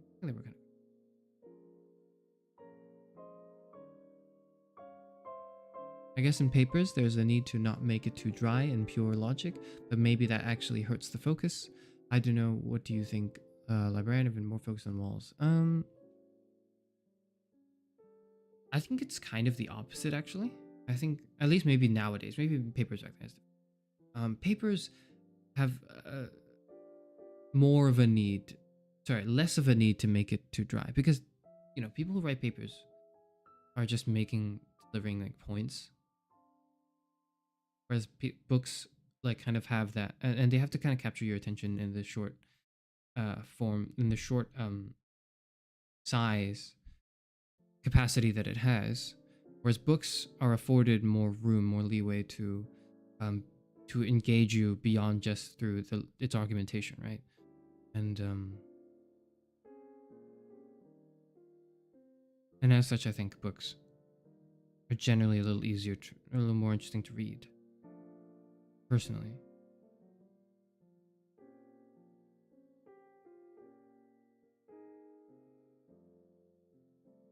Maybe it actually hurts the focus, yeah. I think that could. It depends on the reader, I suppose. The type of reader. There's no objectively correct way to write them, I think. But yeah. It's very American, yeah. It seems to be from a privileged viewpoint. Kind of like when people see opportunities everywhere, sometimes fail to take into account of the situation. Yeah, it is. And it's important to recognize these shortcomings when reading the text, without lampooning the text, without saying, this is garbage, this is privilege, right speak, like you don't have to devolve into that, to lampooning, while still leveling the same criticisms towards it. And these are the criticisms that I think are reasonable to have here. I see why the people who know him like him, other Americans, probably don't have to worry about the American-centric mind. Yeah. I think if you're not American, the Americanness of the writing is a bit more obvious.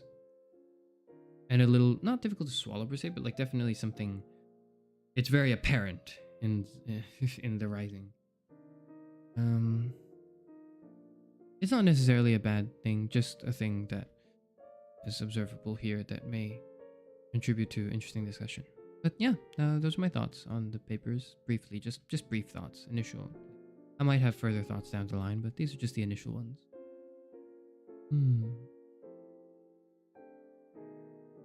And here they attached some periodicals. Educational journals. Cool. Shout out to them. Yep. And all right.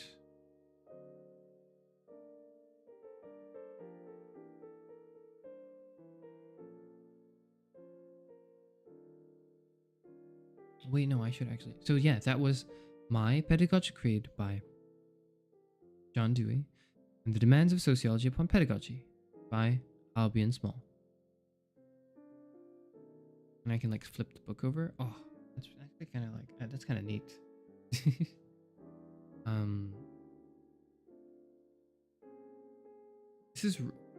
It just occurred to me after like sliding the bar here. After sliding the bar down here, it just occurred to me that this is actually just React content.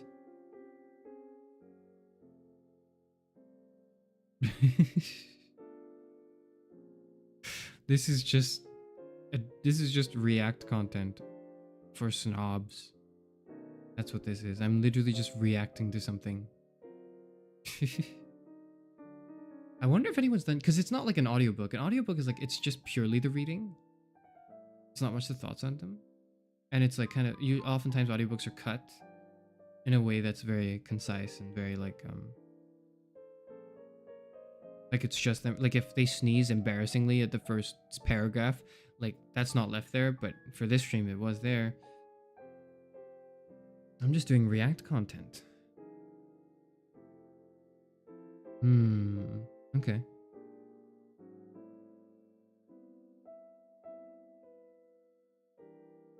A teacher of mine said Nietzsche sucks to read as an academic philosopher, but is a great poet. So I'm slightly suspicious of all artists, liberties, writers.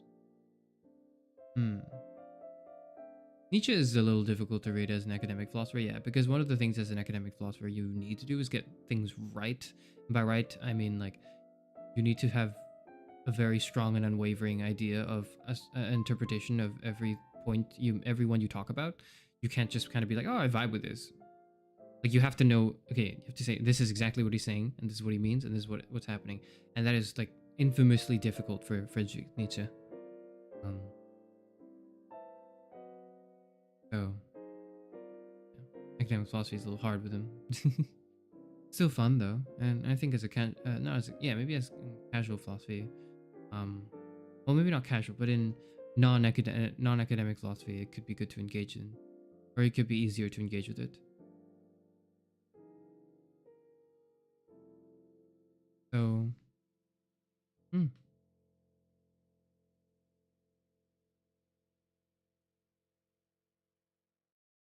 that is all for today. That is today's reading. We're about 2 hours in. Good. Yeah, took less time than yesterday's one. Yesterday just had more words. Today's reading was a little more concise. I'm also a bit tired. If you'll have to forgive me. Of stuff happening today. Excuse me. I'm going to depart. Thank you for joining me in this reading stream again today. I hope it wasn't too...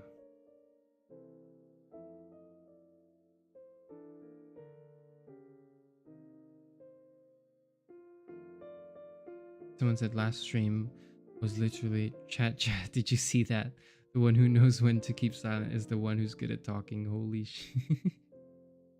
Yeah, last stream was me being a soy jack. It was. I fully embrace it. But that's today's reading. As the librarian, a philosopher, I think that I've at least met my reading quota to call myself librarian of Alexandria. I hope that feeds the kayfabe. I hope that builds the character of the VTubing. And I hope you had an enjoyable time reading it with me, or just listening to me read it. This is not ASMR.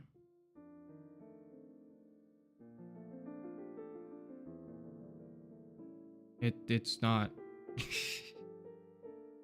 God. Okay. All right. And that's all the points I have. No streams for the rest of the week.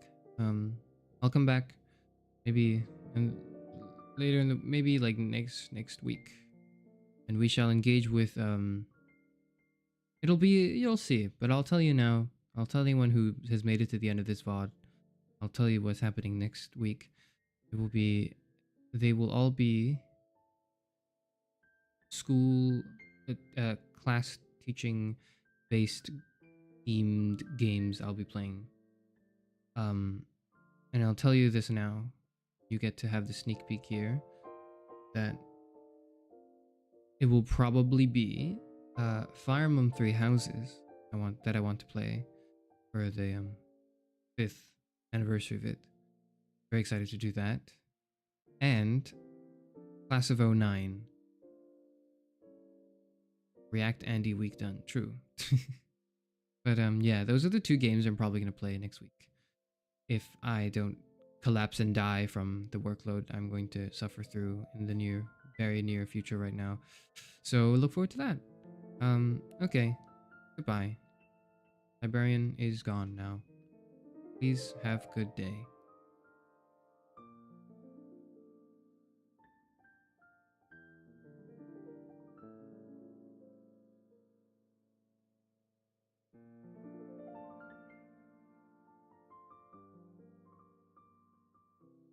The end screen is gone.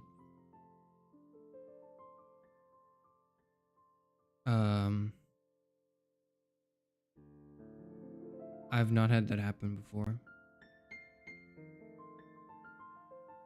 Please pretend the end screen is still here. Please.